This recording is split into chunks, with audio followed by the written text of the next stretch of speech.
안녕하세요. 김동섭입니다. 8월 21일 아침 시작하도록 하겠습니다. 지난주에 전세계 시장은 중국의 영향으로 디플레 영향으로 주가가 많이 빠지는 그런 모습이 있었고요. 중국은 거의 3%대 하락을 했습니다. 미국도 그 영향을 받는 모습이 있었는데요. 지난주 금요일에는 미국은 혼조세로 마감합니다. 하락하던 미국 시장이 일단 다우는 상승하고 나스닥은 소폭 하락하고 마감했는데요.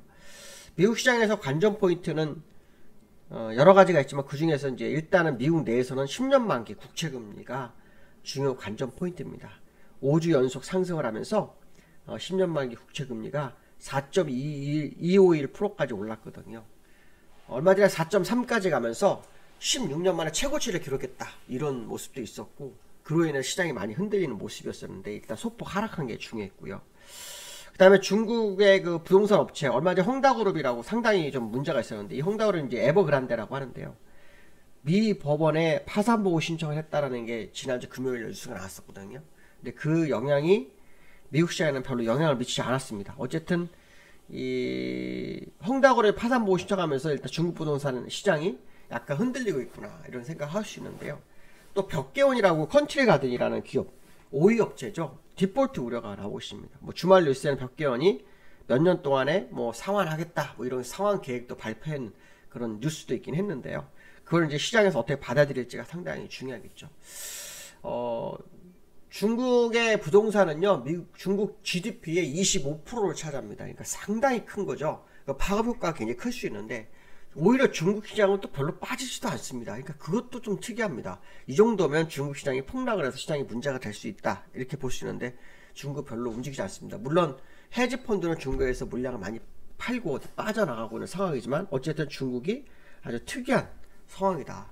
어쨌든 그 모습이 지금 시장에 있었고 또 증주그룹이라 해서 자산운용사마저도 지금 상당히 자금의 운영에 문제가 있어서 회계의 감사를 받고 있다. 뭐 이런 뉴스도 있었거든요. 그래서 그러한 부분들이 지금 중국 시장을 흔들고 있고 그게 전세계 글로벌 시장, 미국 시장, 또 우리나라 시장에도 영향을 미치고 있는 그런 상황이다. 이렇게 보시면 될 것 같고요.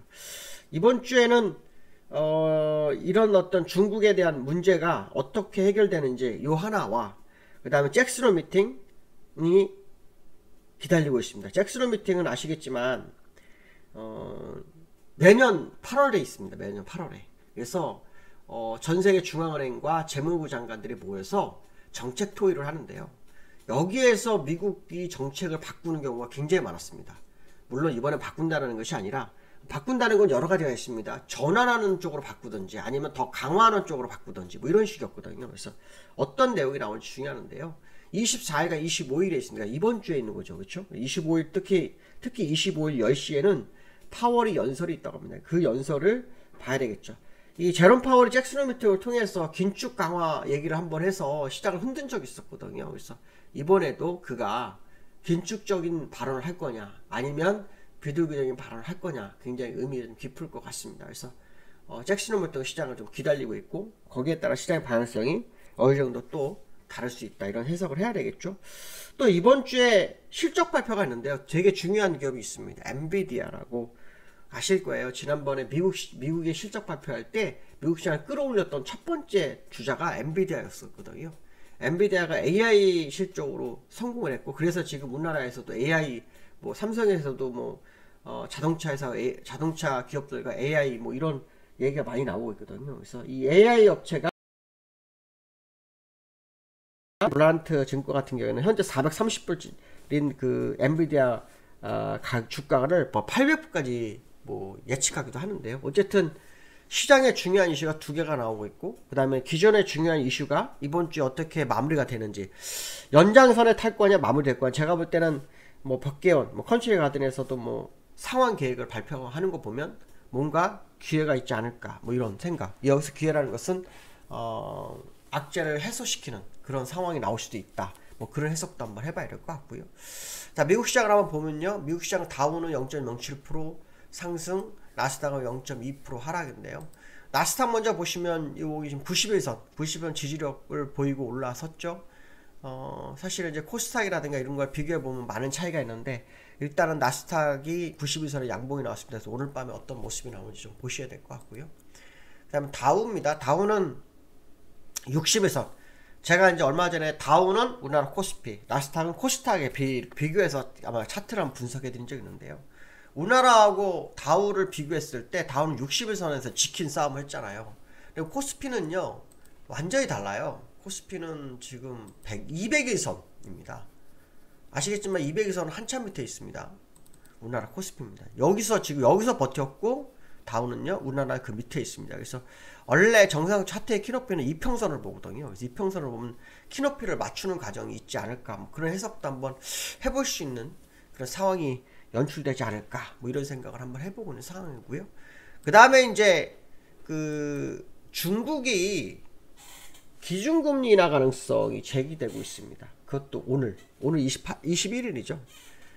중국이 아시겠지만 요 근래 부동산 업체들, 그 다음에 금융, 부동산에서는 아까 말씀한 홍다, 컨츄리 가든요. 그 다음에 금융에서는 증주그룹이라고 있습니다. 자산운용사.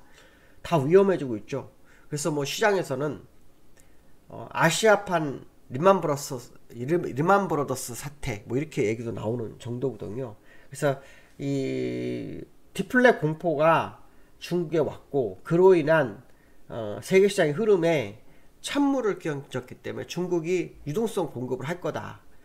그렇기 때문에 기준금리 인하 가능성. 여기서 기준금리라는 것은 걔네는 그 중국은 대출 우대 금리를 말하죠. 그래서 대출 우대 금리를 낮추는지를 봐야 됩니다. 그게 시장의 새로운 그 유동성 공급과 중국의 어떤 지금 그 기업들의 문제, 그거를 어느 정도 희석시킬 수 있는 재료가 될 수 있다고 보는데요.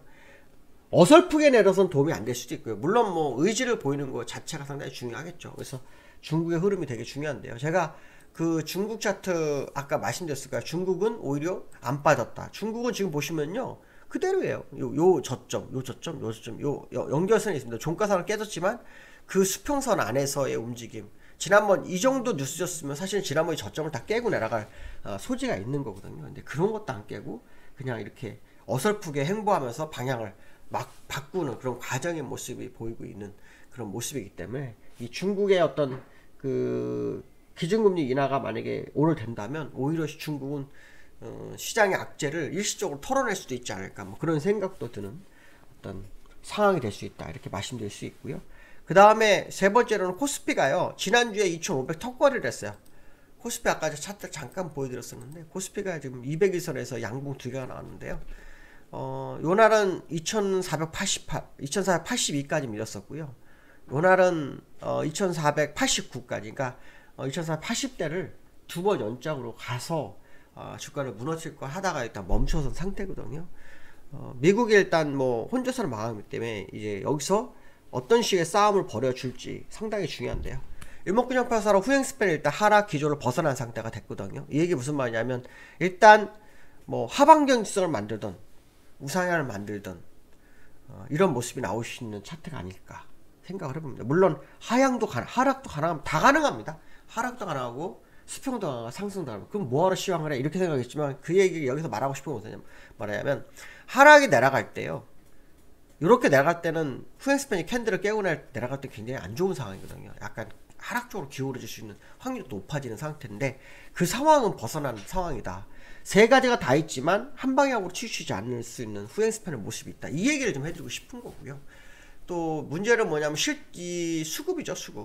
수급에서 보시면 이제 외국 기관이 계속 매도 중인데 외국인은 지난주 금요일 날만 조금 매도가 있었고 목요일 수요일은 매도가 없었어요. 외국 기관은 또 금요일 날 매도가 있었고요. 그래서 기관들의 매도가 계속 거세지고 있는데 내부의 적이라고 해야 될까요? 기관이 우리나라 시장에서 우리나라 시장을 물량을 팔아서 시장을 무너뜨리니 이게 참 어려운 상황입니다. 어쨌든 뭐 상황은 더 지켜봐야 되겠지만 오늘은 뭐 이번 주는 아까 말씀한 것처럼 엔비디아나 잭슨홀 미팅에 대한 이슈, 그다음 중국의 어떤 문제를 뭐 인민은행에서 어떻게 해결할 거냐, 뭐 이런 것들, 이런 게 관전 포인트가 되겠다 이렇게 말씀드릴 수 있을 것 같습니다. 오늘 여기까지 하겠습니다. 감사합니다.